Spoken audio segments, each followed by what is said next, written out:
Reaction orders must be determined experimentally. This means that we cannot look at the stoichiometry of a chemical equation and be able to figure out what the order is or how something will determine the overall rate. Instead, we use a process known as the method of initial rates. It's where a series of experiments are carried out and we vary the concentrations of reactants, and the initial rate of the reaction is measured in each mini experiment. From this data, we can figure out what the reaction orders are. This is an example of using the method of initial rates. Given the following data, write the rate law equation and determine the rate law constant.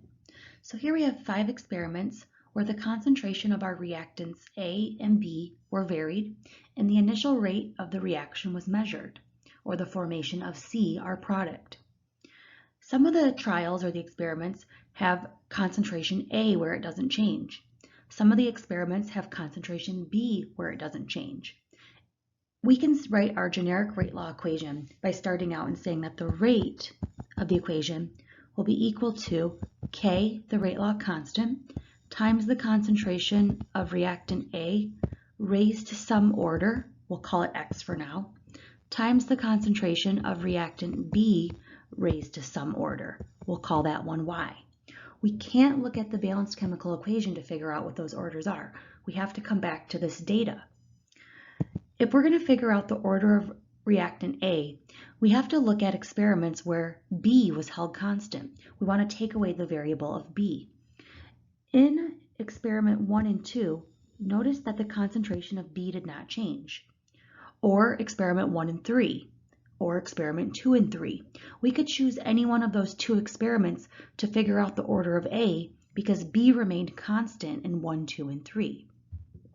So how did reactant A's concentration change from experiment 1 to experiment 2? It went from 0.1 molar up to 0.2 molar, so the concentration doubled. And then what happened to the rate of the reaction when we doubled reactant concentration A?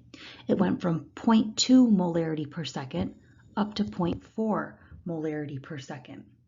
So we can say that the rate of the reaction will be equal to the concentration of A raised to some order.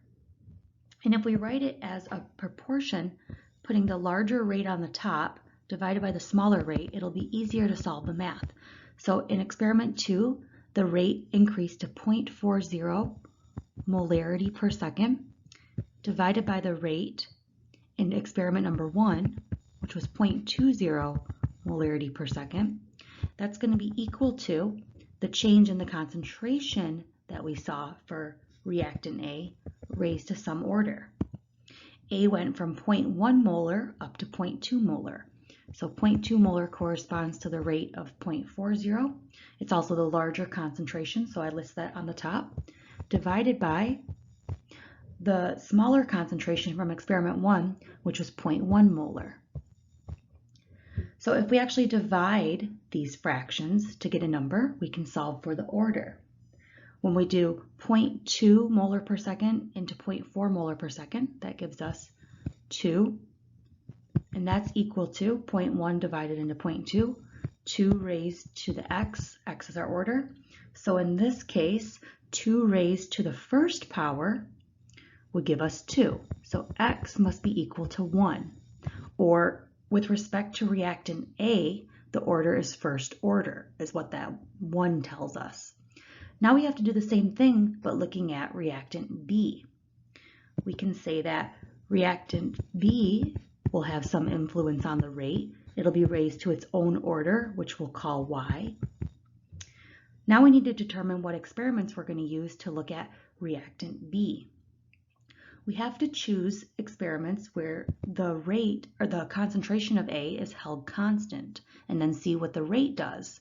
So we could use experiments 3 and experiments 4 because A stayed at 0.3 molar. Or we could use 3 and 5 or 4 and 5. It's up to you to choose what 2 experiments to use, but you have to make sure that the reactant that we're not interested in is constant. So what happened to B from experiment 3 to experiment 4? It went from 0.1 molar to 0.2 molar, so the concentration doubled for B. And then what did the rate do of the reaction? it went from 0.6 molar per second up to 2.4 molar per second. So we have to figure out what that change is. So the rate changed to 2.40 molarity per second divided by the rate in experiment 3.60 molarity per second. And that's equal to the change in the rate, change in the concentration of B, which went to 0.2 molar from 0.10 molar, and that will be raised to some order. We're calling that order Y right now. And so when we divide 0.6 molar into 2.4 molar, that gives us 4. And when we divide 0.1 into 0.2, that gives us 2. And that'll be raised to our exponent Y, or our order. And so 2 raised to what equals 4? In this case, our order with respect to B will be equal to 2, since 2 squared is equal to 4. So now we know with respect to reactant B that the order is 2. We can write our overall rate law equation now. All we have to do is actually plug in our orders. So our final answer for the rate law equation is R equals K, concentration of A raised to the first order, times the concentration of B raised to the second order. It's okay to leave off the superscript 1. If there's no 1 there, it's assumed to be first order. Now to figure out the rate law constant. Rate law constant is K. It's a constant, so whatever experiment we choose and we plug in the data for, K should come out to being exactly the same. Let's choose data from experiment number 1. Now that we have our rate law equation, we can rearrange for K and actually solve for the value. K will be equal to the rate divided by the concentration of A raised to the first order times the concentration of B raised to the second order. And so choosing experiment 1 and plugging in our data, the rate from experiment 1 was 0.20 molarity per second divided by our initial concentration of A was 0.10 molar times our initial concentration of B was also 0.10 molar, but we have to have B squared because we figured out that it was second order. And so plugging that in, our K value, or our rate law constant, comes out to being 200. Now a word about the units. The units of K will change depending upon the overall order of the reaction. In this case, our overall order is 1 plus 2, so 3. We have a third order overall reaction. And if we look at the units here, they'll end up reducing down to 1 over molarity squared times seconds. Those will always be the units associated with a third order overall equation. I'm okay if you leave the units off of your rate law equation and don't write them, but I can show you how you derive them at a later point. Sometimes if a K value is given in a problem, they'll write the units after it and assume that you can take those units and figure out what the overall order of a reaction is.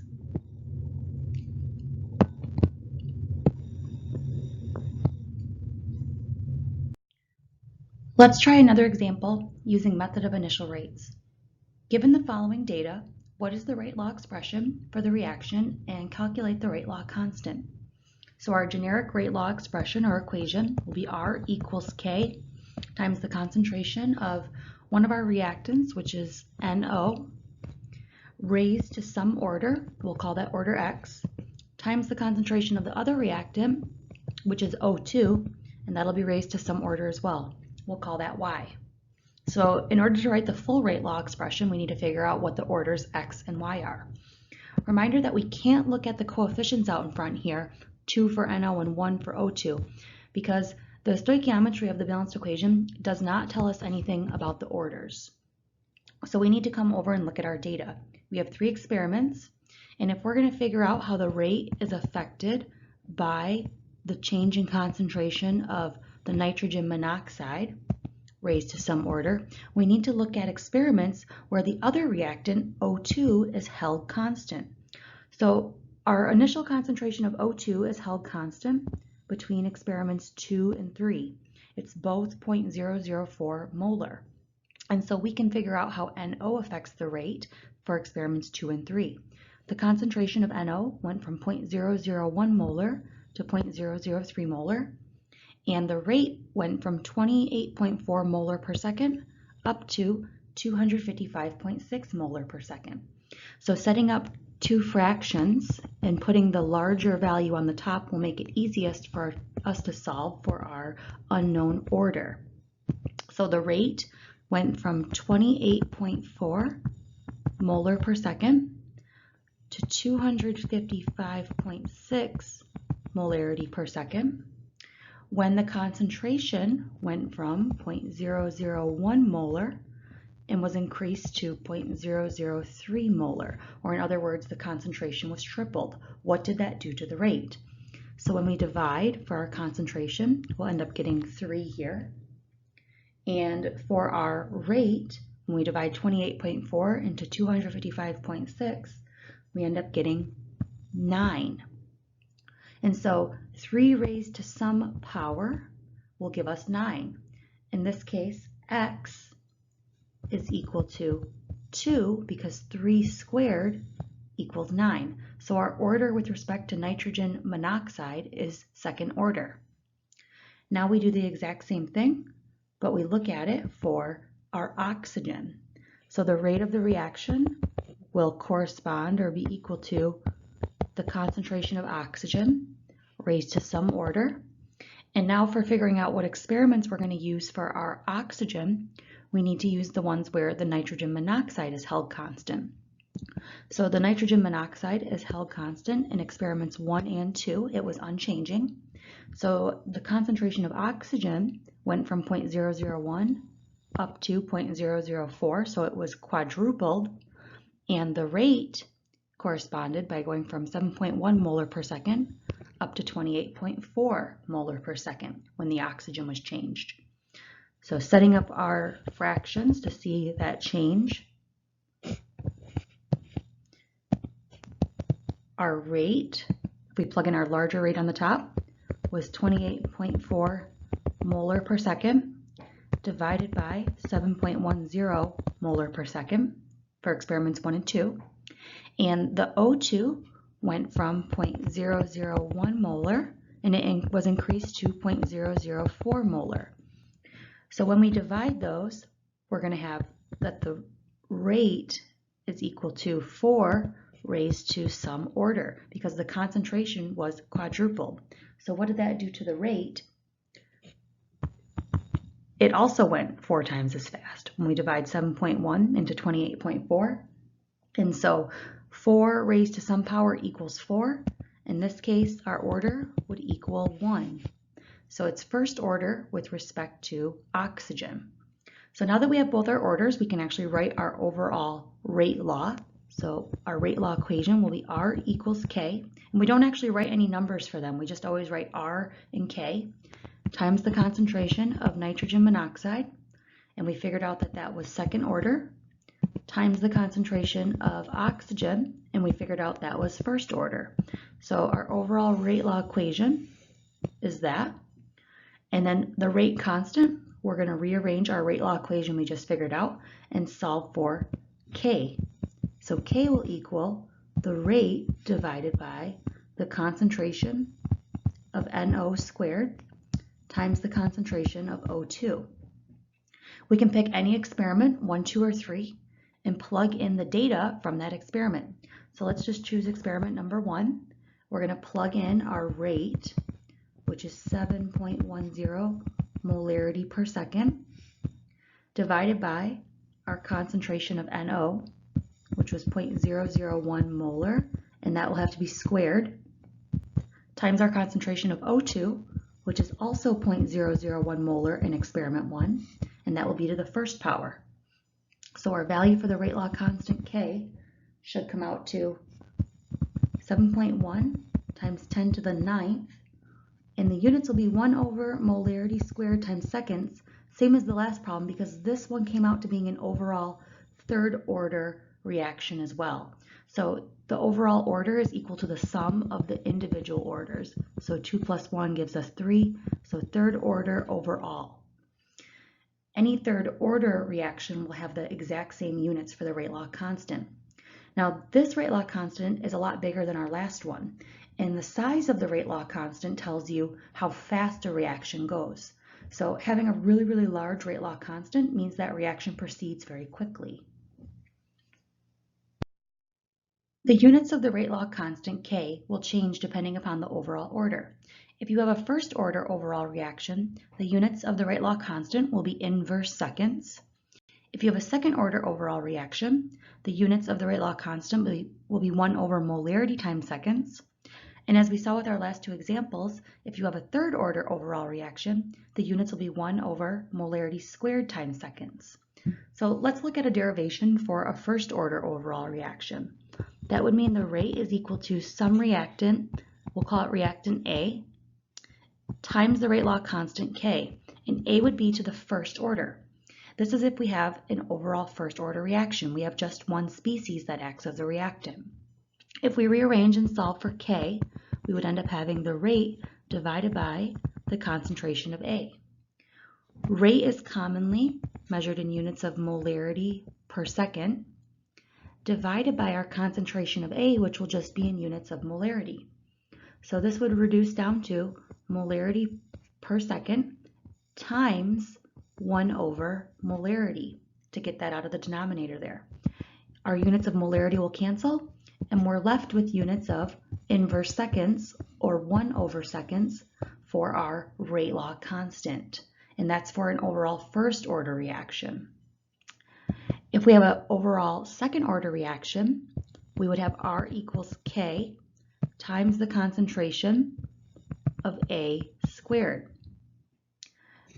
K would be equal to the rate divided by A squared, and rate is equal to molarity per second divided by molarity squared in the denominator, because that's just concentration. And so that would equal molarity per second times 1 over molarity squared. And so our molarity in the numerator will go away, and we'll have 2 minus 1, or 1 left in the denominator. And so our units reduce down to 1 over molarity times seconds.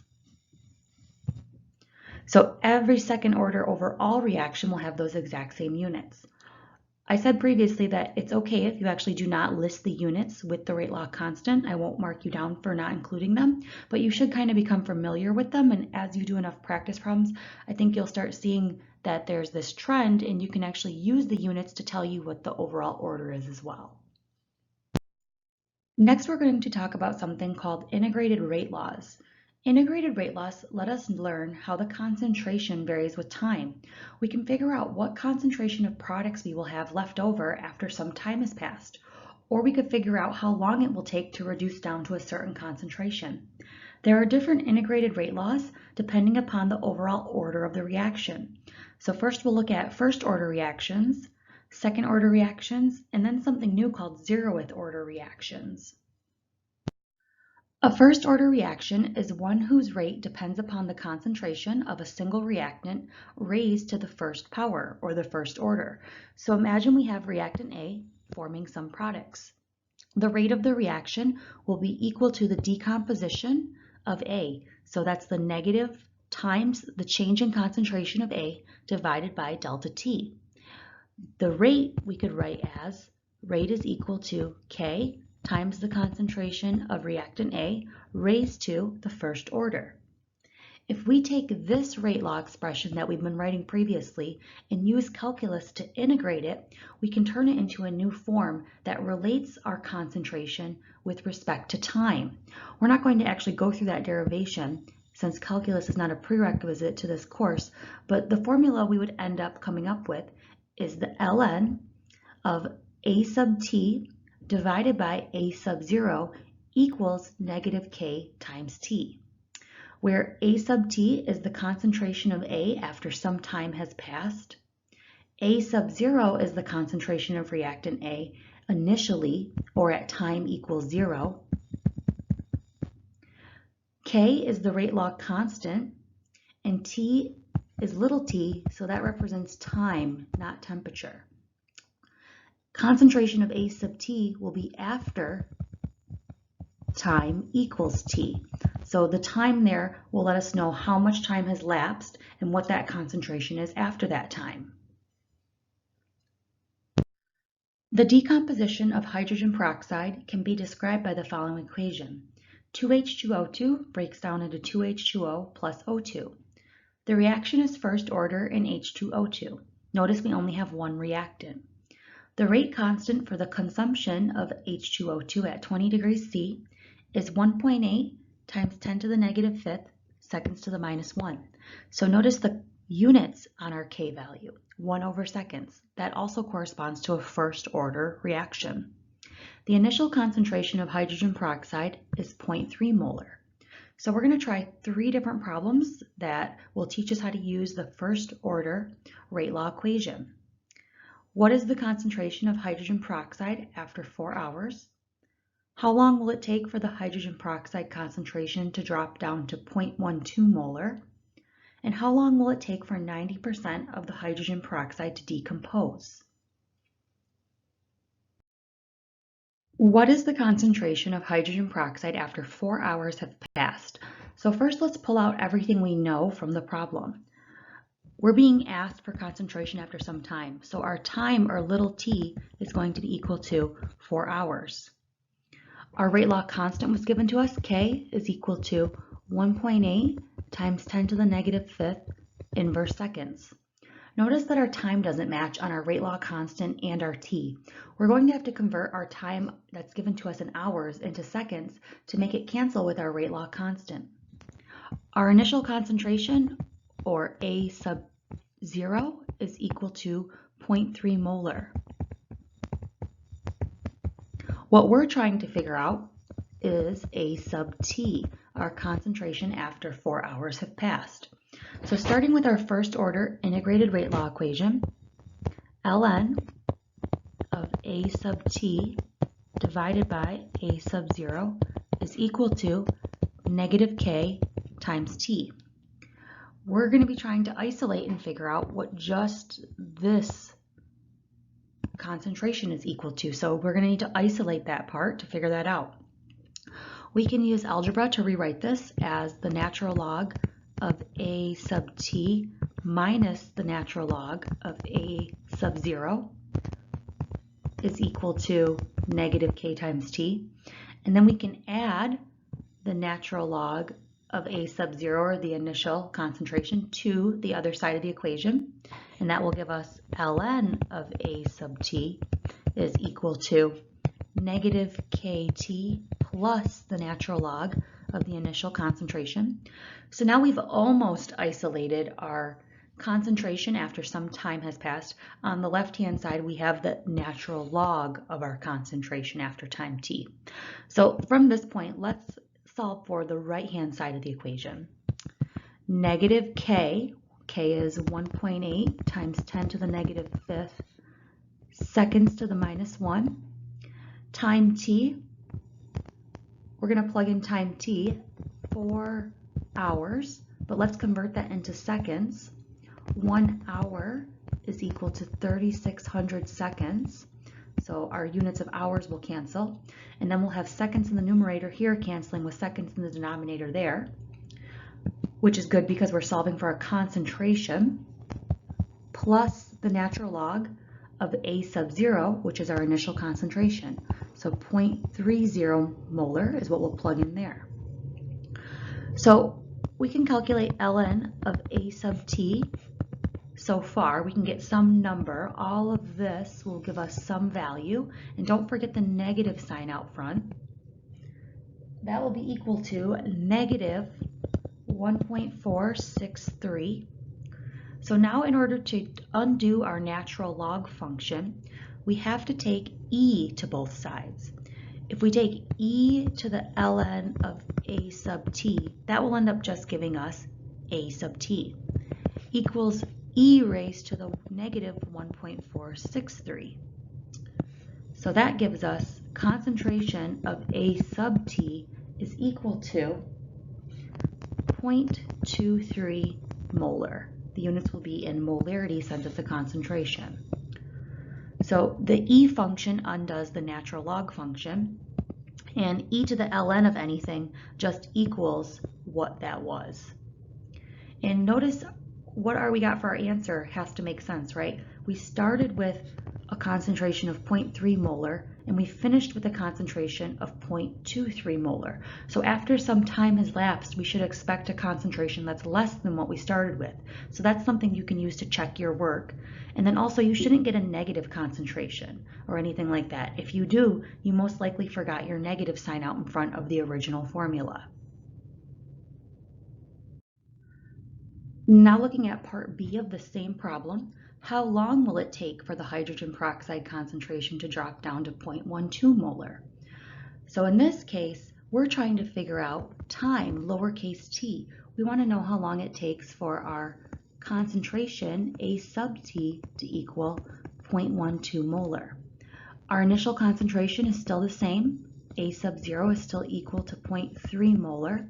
And our rate law constant is the same as well, since it's a constant. 1.8 times 10 to the negative fifth inverse seconds is equal to lowercase k. So this time we want to take our original formula, natural log of concentration of A sub t divided by A sub 0 is equal to negative kt, and we want to rearrange and solve for lowercase t, or time. So what we need to do is we need to take our natural log of this fraction, AT over A0, and divide by negative k. That will give us our time term left alone on the right-hand side if we move our negative k term over to the other side. And so this problem actually just becomes plug and chug once we have our formula set up correctly, as long as our units are okay as well. So what we should expect for our time should be a much longer time than 4 hours, because in part A we saw that it took 4 hours for the concentration to drop down to 0.23 molar. Well, now we're trying to figure out how much time it takes for the concentration to drop to 0.12 molar. So when we get our answer, our units will be in seconds because those are the units on our rate law constant. So let's give this a try. We have the natural log of A sub t, which is 0.12 molar, divided by A sub 0, which is our original concentration, 0.3 molar, divided by negative times k, our rate law constant, 1.8 times 10 to the negative fifth inverse seconds. This should give us our time. And so notice our units of molarity cancel out. So really when you take the natural log, you're just taking the natural log of a ratio of the two concentrations. Our time will end up being in units of seconds. And so it should be pretty large. We should get 5.091 times 10 to the fourth power seconds. And then to convert that into hours, 1 hour is equal to 3,600, or 60 times 60 seconds. Your units of seconds will cancel, and your time that's lapsed comes out to 14.1 hours.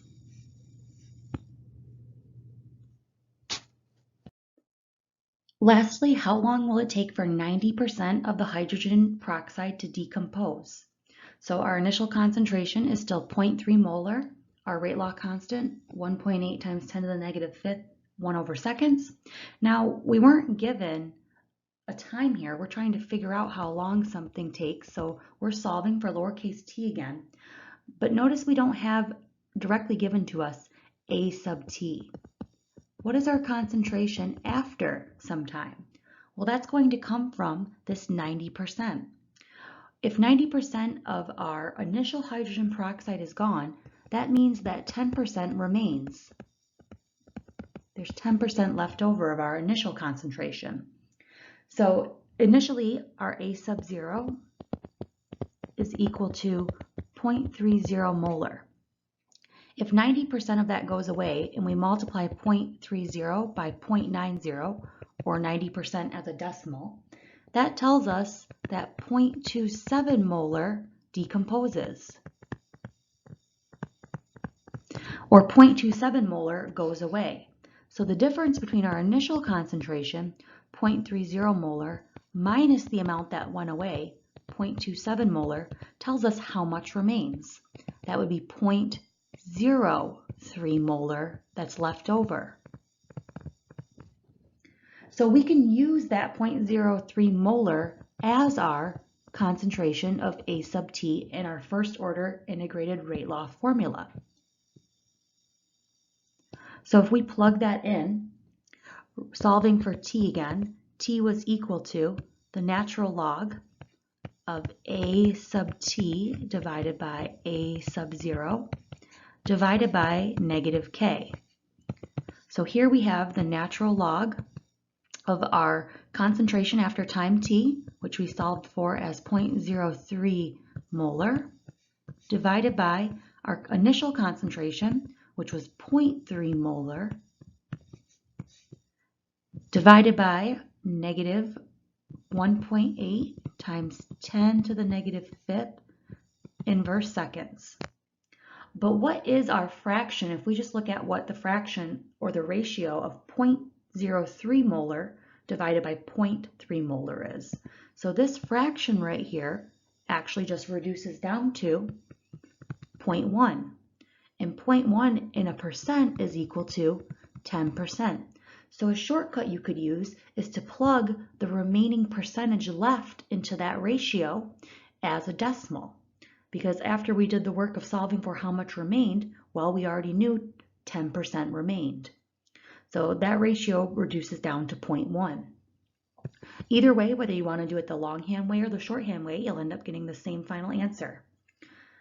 So when we plug everything in and we solve for time, we're going to end up getting 1.279 times 10 to the fifth seconds. And then let's convert into hours so it makes more sense by dividing by 3,600 seconds per hour. And our time is 35.5 hours. That's the amount of time it takes for 90% of the hydrogen peroxide to go away. And that makes sense because it's a much longer time than it took to get down to 0.12 from part B, which was about 14 hours. In this case, we're trying to reduce down to 0.03 molar. So it makes sense that it takes 35 hours. It takes longer than we've seen before. So that's just a kind of a quick check to make sure your answers have been making sense all along. Let's try another first order integrated rate law example. We have the reaction 2N2O going to nitrogen gas and oxygen gas. The rate constant is 3.4 inverse seconds at a specific temperature. Sometimes they'll give you a temperature or the problem will say at a specific temperature because the value for K, the rate law constant, is only good at a certain temperature. That is something that will actually change that constant, is running the reaction at a different temperature. We want to calculate the concentration of N2O that remains after 0.35 seconds if the initial concentration of N2O is 0.56 molar. So let's abstract our information and write down what we know. We're figuring out concentration after time of 0.35 seconds have passed. Concentration initially, A sub 0, is equal to 0.56 molar. Our K, or our rate law constant, is equal to 3.4 inverse seconds. Notice in this example, the time you were given and your rate law constant match in units. They're both in terms of seconds, so we don't have to convert anything there. We're solving for, in this case, concentration after some time, or A sub T. So starting out with our first order integrated rate law, we have ln of A sub T divided by A sub 0 equals negative K times T. And so we can rearrange again by taking our natural log that's divided and writing that as a subtraction. So that's a rule of logs. We can say ln of A sub T minus ln of A sub 0 is equal to negative K times T.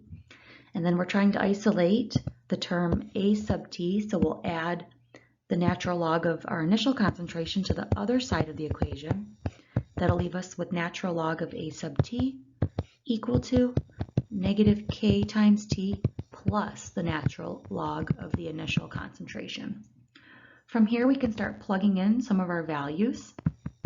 We have negative K, which is 3.4 seconds to the minus 1, times our time, which is 0.35 seconds, plus the natural log of our initial concentration, which is 0.56 molar.